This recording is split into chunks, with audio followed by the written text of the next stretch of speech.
నమస్తే, welcome to Abhinav Bharat. ఆంధ్రప్రదేశ్లో నూతన మద్యం పాలసీ నోటిఫికేషన్ జారీ అయింది. సెప్టెంబర్ 30వ తేదీ కల్లా ప్రభుత్వ వైన్ షాపులు అన్నింటి నుంచి మద్యం సీసాలను తరలించగా, జగన్ సర్కారు తీసుకొచ్చిన ప్రభుత్వ మద్యం షాపులకు కూటమి ప్రభుత్వం స్వస్తి పలికింది.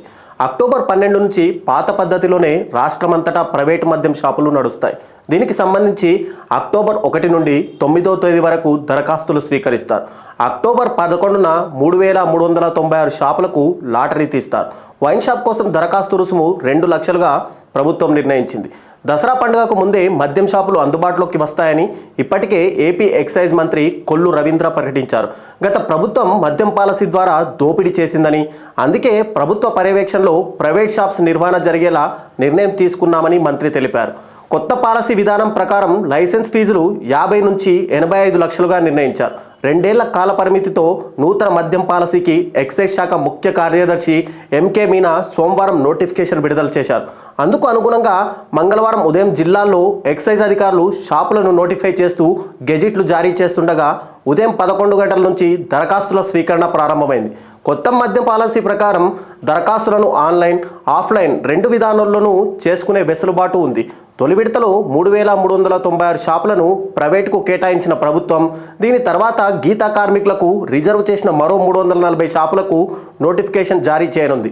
అలాగే ప్రీమియం బ్రాండ్లు విక్రయించేందుకు ఏర్పాటు చేయదలిచిన 12 ఎలైట్ షాపులను కూడా విడిగా నోటిఫికేషన్ ఇవ్వనున్నారు. ఒక వ్యక్తి ఎన్ని షాపులకైనా, ఎన్ని దరఖాస్తులైనా చేసుకోవచ్చని ఎక్సైజ్ శాఖ నోటిఫికేషన్లో వెల్లడించింది. లాటరీలో లైసెన్స్ దక్కించుకున్న వ్యాపారులు ఒక రోజు వ్యవధిలో మొదటి విడత లైసెన్స్ ఫీజు చెల్లించాలని స్పష్టం చేసింది.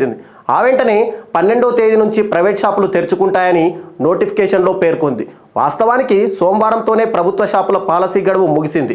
అయితే ప్రైవేట్ పాలసీ కొంత ఆలస్యమైన కారణంగా ప్రస్తుత పాలసీని 15వ తేదీ వరకు పొడిగిస్తూ ప్రభుత్వం నిర్ణయం తీసుకుంది. ఈలోగా ప్రైవేట్ షాపులు ప్రారంభమైతే ప్రభుత్వ షాపులు మూతపడతాయి. దీని ప్రకారం ప్రభుత్వం కొత్త పాలసీ ప్రకారం లైసెన్సీలను ఎంపిక చేసి 11వ తేదీ ప్రభుత్వ మద్యం దుకాణాలకు ఆఖరి రోజు కానుంది.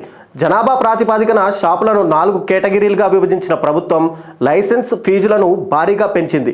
10,000 వరకు జనాభా ఉన్న ప్రాంతాల్లో లైసెన్స్ ఫీజు 50 లక్షలు, 10,000 నుంచి 50,000 జనాభా ఉన్న ప్రాంతాల్లో 55 లక్షలు, 50,000 నుంచి 5 లక్షల వరకు జనాభా ఉన్న పట్టణాల్లో లైసెన్స్ ఫీజు 65 లక్షలుగా ఉంది. 5 లక్షల జనాభా దాటిన నగరాల్లో గరిష్ట ఫీజు 85 లక్షలుగా ప్రభుత్వం నిర్ణయించింది. ఈ ఫీజులను లైసెన్సీలు 6 విడతలుగా చెల్లించవచ్చు. అయితే లైసెన్స్ ఫీజులతో పాటుగా మద్యం వ్యాపారులకు ఇచ్చే మార్జిన్ను సైతం ప్రభుత్వం రెట్టింపు చేసింది. గతంలో 10% మార్జిన్ ఉండగా ఇప్పుడు 20% వ్యాపారులకు వర్తిస్తుందని ఎక్సైజ్ శాఖ వెల్లడించింది. అన్ని బ్రాండ్లు అందుబాటులో ఉండేలా పారదర్శకంగా వ్యవహరిస్తామని, 99 రూపాయలకే నాణ్యమైన మద్యాన్ని సామాన్యులకు అందిస్తామని ఎక్సైజ్ శాఖ చెబుతుంది. గత ప్రభుత్వం ఎక్సైజ్ డిపార్ట్మెంట్, ఎన్ఫోర్స్మెంట్ ఉద్యోగులను సెబ్ పేరుతో విడగొట్టిందని, ఇప్పుడు రెండింటినీ కలుపుతూ నిర్ణయం తీసుకున్నామని మంత్రి కొల్లు రవీంద్ర వెల్లడించారు. కొత్త మద్యం పాలసీ పట్ల ఏపీలో మందుబాబులైతే సంతోషంగా ఉన్నట్టు కనిపిస్తుంది. అధికారంలోకి రాగానే మద్యం రేట్లు తగ్గిస్తామని, నాణ్యమైన మద్యం అందిస్తామని చంద్రబాబు హామీ ఇచ్చిన విషయం తెలిసిందే. అది ఎప్పుడెప్పుడు నెరవేరుస్తారా అని 3 నెలలుగా మందుబాబులు ఎదురు చూస్తున్నారు. అయితే మందు ధరలు ఎంతవరకు తగ్గుతాయి, ఎలాంటి మద్యాన్ని అందుబాటులోకి ఉంచుతారు అనే విషయాలపై స్పష్టత వస్తే గానీ కొత్త మద్యం పాలసీపై ఒక నిర్ణయానికి రాలేం. అది తెలియాలన్నా, ప్రజల రియాక్షన్స్ తెలుసుకోవాలన్నా ప్రైవేటు మద్యం షాపులు తెరుచుకునే వరకు ఆగాల్సిందే. నాయకులారా, మీ పనితనం మీ అధినాయకులకు తెలియజేయాలనుకుంటున్నారు. ప్రజలారా, మీ సమస్యలను మీ నాయకులకు తెలియజేయాలనుకుంటున్నారు. ప్రజా సమస్యల పరిష్కార వేదిక మీ అభినవ్ భారత్.